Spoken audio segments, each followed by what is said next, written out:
The very first thing you want to take is your top length. You take the length of your top because it's a crop top, so you don't want to take like your full length, like 22, 23, 24. No, that's going to be too much. You make it crop, so it's going to be like, let's say you can add like 3 inches or 2 inches to your half length.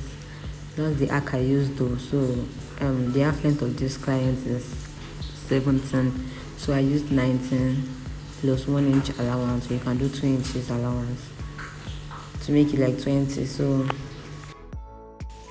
the next thing I'll be taking here is the chest line. There won't be need for any other bust line and the rest because the crop top, I'm not having any dart or anything. It's just a very free top, not so free though.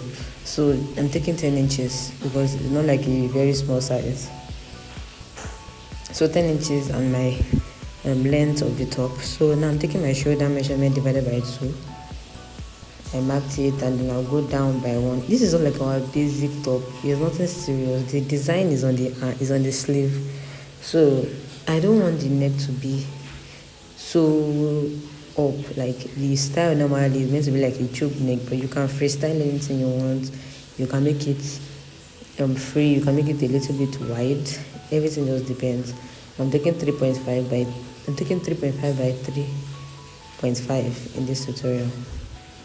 So yeah, you connect it together and connect that line to your slant for the shoulder slanting.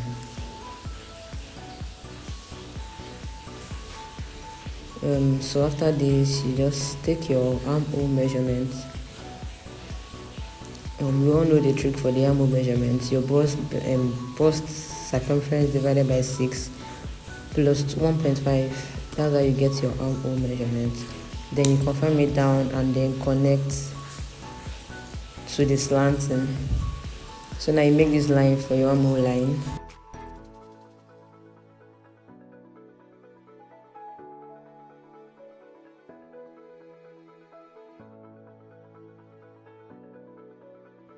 So now you just take your bust measurement divided by 4. Then you take 1 inch for ease and another 1 inch for your sewing allowance. 1 inch for ease because it is not a fitted top. It is a free top, not too free though, but it is a free top, so you have to take that 1 inch for ease. And then you take your sewing allowance. I'm taking 1 inch. You can take 1.5 or whatever you want to use.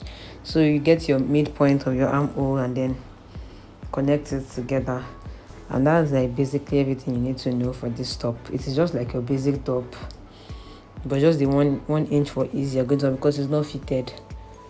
So now I'm taking my waist measurement divided by 4 plus 1 inch for ease and 1 inch for sewing allowance. There's no dart on this top because it's not a fitted top. It is a free top. So that's everything we are taking, and then you just cut out. It is that simple.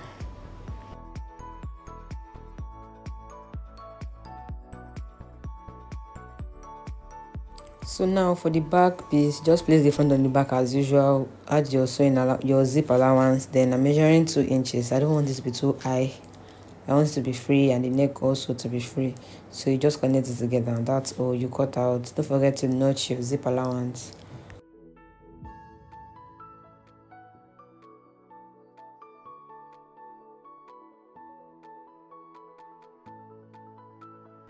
So now this is the main style, the sleeve of our bell sleeve. So you're going to draft out your basic sleeve, the length and everything you are going to take for your basic sleeve. I'm doing this on the brown paper. It is just to help with how you are going to do the bell sleeve. So I'm taking 11 inches on this part.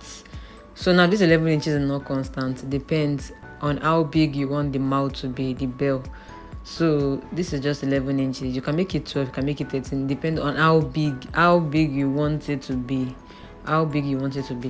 So you're going to connect it. That is how simple it is. You're going to extend the mouth and how big you want, but like I think 10 should be reasonable enough. But if you make it like 12, that is your choice. It just depends on how big you want the mouth to be. So I took 11 and you're going to connect it to this mouth of the sleeve, our armhole, the armpit part. So yeah, and there's this design that makes it come out or make it come in. I'm going to put the picture here. So I'm going to go up on this part. This is our wrist side. you're going to go up by like 1.5, 1.25. You can make it 2 also if you want it to be very sharp. I'm not sure of the name they call this, but it's just to make that design pop out at the other side, to make it down. So you're going up by 1.5 or 2 inches. Then you just connect it like that. Is where you're going to start your cutting from, that 1.5 or 2 inches we are taking.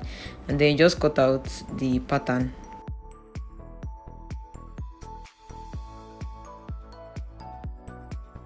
So you're going to place your pattern on your fabric and then you cut out. That is how simple it is, and then you just join it to your body. So I hope this tutorial was very explanatory enough, and it's not so hard to cut this at all. Then you just cut the skirt. I have a video on my channel on how to cut your basic skirts. So please don't forget to subscribe to this channel, like my videos, and watch other videos you want to learn on the channel. Thank you so much, and see you guys next time. Bye.